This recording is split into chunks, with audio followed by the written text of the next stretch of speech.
Convoqué à 4 heures du matin sur un parking au nord de Perpignan, un car nous emmène vers le port d'embarquement Savone. Lorsque nous apercevons le rocher de Monaco dans la matinée, nous savons que notre bateau est proche puisque Savone est situé au nord-ouest de l'Italie et proche de la frontière française.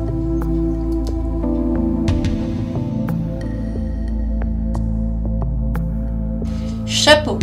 La plus grande des compagnies de croisière européennes immatricule ses navires en Europe. Le pavillon est italien aux armes de la ville de Gênes.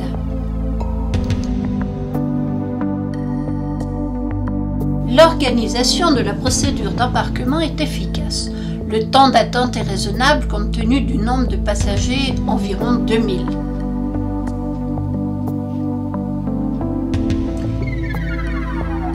Et l'Atlantica file bientôt vers les lumières du soleil couchant.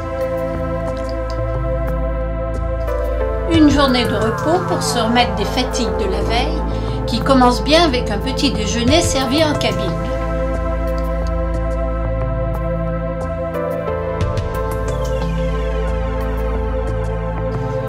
Le rocher, encore attaché à la couronne britannique, est un lieu hautement stratégique qui défend l'accès de la Méditerranée par l'ouest à 30 km environ du continent africain.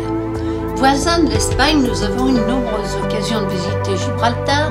Cette journée a été consacrée à la découverte du bateau déserté. De ce côté, il a une curieuse forme de chien couché. Les singes sont la principale attraction de Gibraltar avec un très intéressant musée sur les défenses du rocher et le shopping détaxé.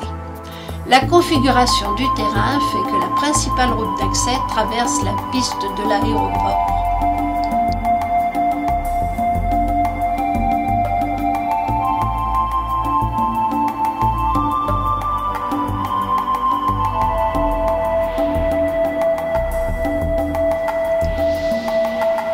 Nous avons commencé la visite de Casablanca par un petit tour de ville, le palais de justice très inspiré de l'Alhambra de Grenade, puis les souks.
Le principal but touristique de notre visite était la mosquée Hassan II, troisième plus grande mosquée du monde après celle de la Mecque et de Médina. Sa construction a débuté le 12 juillet 1986 et son inauguration a eu lieu le 30 août 1993. Sa construction en 7 ans est une prouesse technologique. Conçue par l'architecte Michel Pinceau, elle a été édifiée par le groupe français Bouygues. La maîtrise d'ouvrage étant assurée par la filiale marocaine, l'entreprise Bima. Le parvis de la mosquée peut accueillir 120 000 fidèles et la salle de prière 25 000 fidèles. Sa décoration de style mozarabe est à la fois classique et futuriste, par l'utilisation de matériaux nobles, le marbre, les bois précieux et les classiques azulejos. Nous avons terminé notre visite par les hammams arabes et turcs.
Après un jour de navigation, nous accostons pour une demi-journée au port de Santa Cruz de Tenerife. Nous avons à plusieurs reprises séjourné aux Canaries et nous avons pu assister au fameux carnaval de Santa Cruz. Cette escale technique de courte durée, qui n'autorise que de courtes excursions, permet au bateau de faire le plein de provisions, de carburant, avant la traversée de l'océan. C'est un tanker qui vient se mettre à côte avec l'Atlantica pour faire le plein de carburant. D'énormes barbattages protègent le paquebot. L'alimentation a duré pendant le temps de l'escale.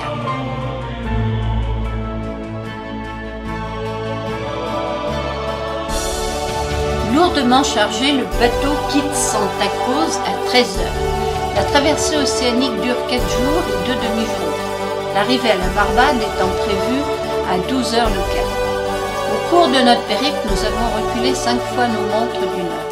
Pendant 4 jours, tel Christophe Colomb, nous scrutons un horizon vide et commençons un concours gagné par Cécile, qui verra un voilier dans les brumes du petit matin du 3e jour.